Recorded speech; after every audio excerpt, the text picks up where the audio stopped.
Саламатсыздар ма балалар? Саламатсыз. Отыра қойыңыздар.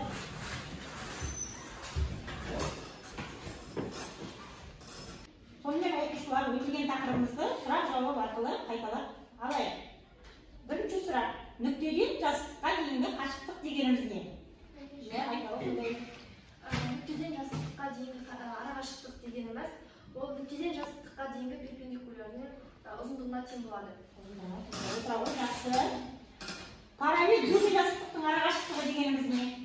Параллель зумный жазықтықтың арақашықтығы. Олардың біреуінің қандай да бір нүктесінен екінші жазықтыққа дейінгі қашықтығы. Перпендикулярды қашықтықты айтамыз. Қашықтықты айтамыз. Жақсы, отыра қойыңыз. Ал параллель зумный жазықтықтың несі арақашықтығы дегеніміз сол перпендикулярдың ұзындығы болып табылады. Жақсы. Келесі сұрақ: айқас екі зүздің ортақ перпендикуляр дегеніміз не? Айқас екі зүздің ортақ Зүзулердің әрқайсысына перпендикуляр болатын кесінділерді. Отыра ғой, жақсы. Ал айқас түзулердің арақашықтығы дегеніміз не? Жанарыз? Айқас түзулердің арақашықтығы ортақ перпендикуляр. Ортақ перпендикулярдың ұзындығын айтады. Жақсы, отыра қойыңдар. Берілсін. Қандай да бір альфа жазықтығы берілсін.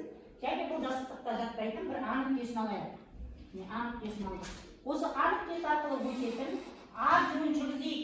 Альфа жазықтығымен қиылысатын. А жүгін жүргізді. Ол альфа жазықтығымен H' нүктесінде қиылысады. Енді бұл H' нүктесі мына А нүктесінің ортогонал проекциясы болып табылады. Проекциялаудың кейбір қасиеттерін қарастырайық. Бірінші қасиет: ортогонал проекциялау жазықтыққа перпендикуляр емес түзулерге, ал перпендикуляр түзулерді нүктеге көшіреді.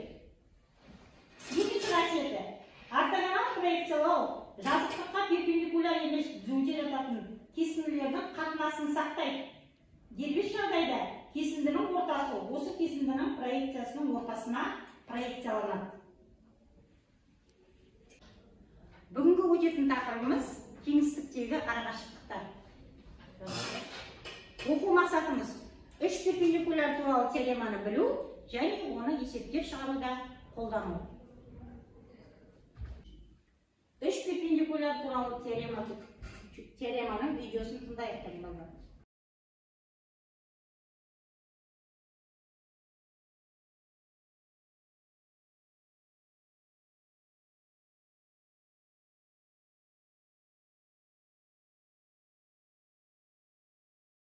Альфа жазықтығына тиісті емес А нүктесі арқылы альфа жазықтығына перпендикуляр А түзуін жүргіземіз.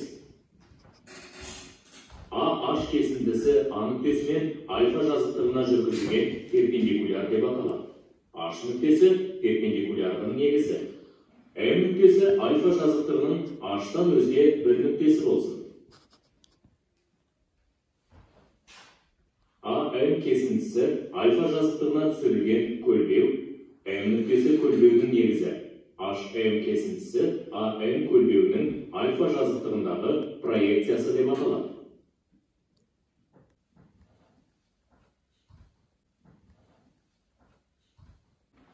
Сонымен балалар, берілген нүктеден жазықтыққа түсірілген перпендикуляр деп, берілген нүктені жазықтығымен қосатын перпендикуляр түзудің бойында жатқан кесіндіні айтады. Сөйтіп айттық қой. Енді нүктеден жазықтыққа дейінгі қашықтық ол не болып табылады? Осы перпендикулярдың ұзындығы болып табылады. Нүктеден жазықтыққа түсірілген көлбеу дегеніміз қай кесінді? Міне мына асы кесіндісі болып табылады. Осы жазықтыққа ол перпендикуляр болмайды. Қалай болады? Көлбеу түседі. Ал мына сывы осы көлбеудің, асы көлбеудің несі болып табылады? Проекциясы болып табылады. Егер перпендикуляр мен көлбеу бір нүктеден жүргізілген болса, перпендикуляр үнемі көлбеуден қысқарақ болады. Қараңыздар. Бір нүктеден көлбеу де перпендикулярды түсіп тұр. Онда мына перпендикуляр мына көлбеуден әр уақытта не болады? Қысқа болады. Егер көлбеудің ұзындығы бірдей болатын болса, Онда олардың проекцияларының ұзындықтары да бірдей болады. Проекцияларының да ұзындықтары, міне бар, проекцияларының ұзындықтары бірдей болады. Ұзын көлбеуге ұзын проекция сәйкес келеді. Және керісінше қысқа көлбеуге қысқа проекция сәйкес келеді. Ұзын көлбеуге ұзын проекция сәйкес келеді. Әрмен қарай.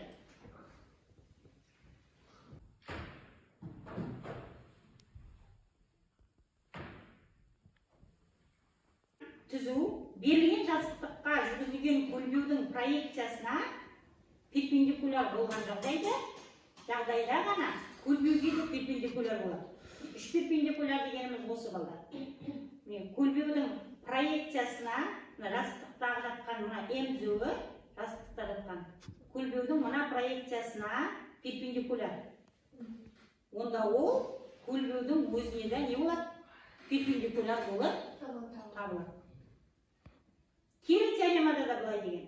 Егер жазықтықтағы түзу көлбеуге перпендикуляр болса, онда ол көлбеудің проекциясына да перпендикуляр болады.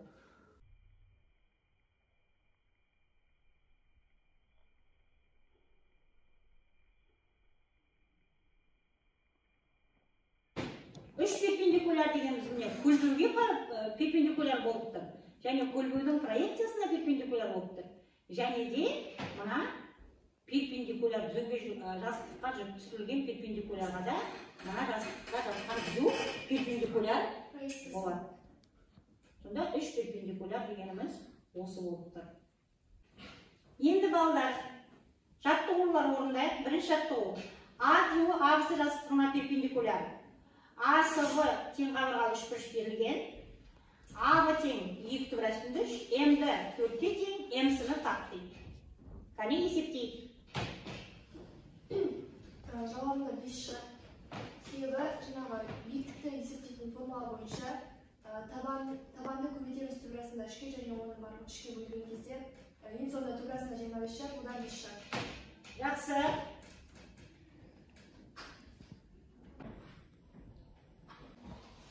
Тексер жіберейік, міне. Қане, дұрыс екен балдар? Дұрыс. Жақсы.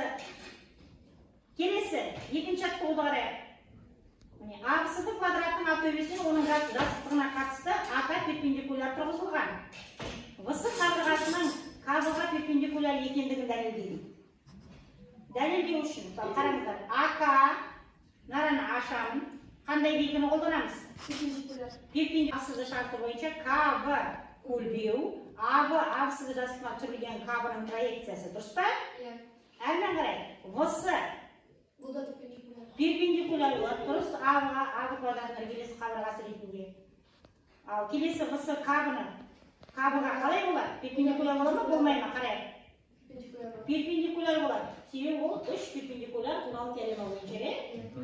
Жақсы, тексеріп жіберейік, міне. Дұрыс екен. Әрмен қарайық. Келесі. Үшінші жаттығу. Қабырғасының ұзындығы 2 см-ге тең АВС квадратының Д төбесіне оның жазықтығына қатысты ДК тең болады 2/3 см перпендикуляр тұрғызылған. АВК үшбұрышының ауданы тапты. АВК үшбұрышының ауданы тапты.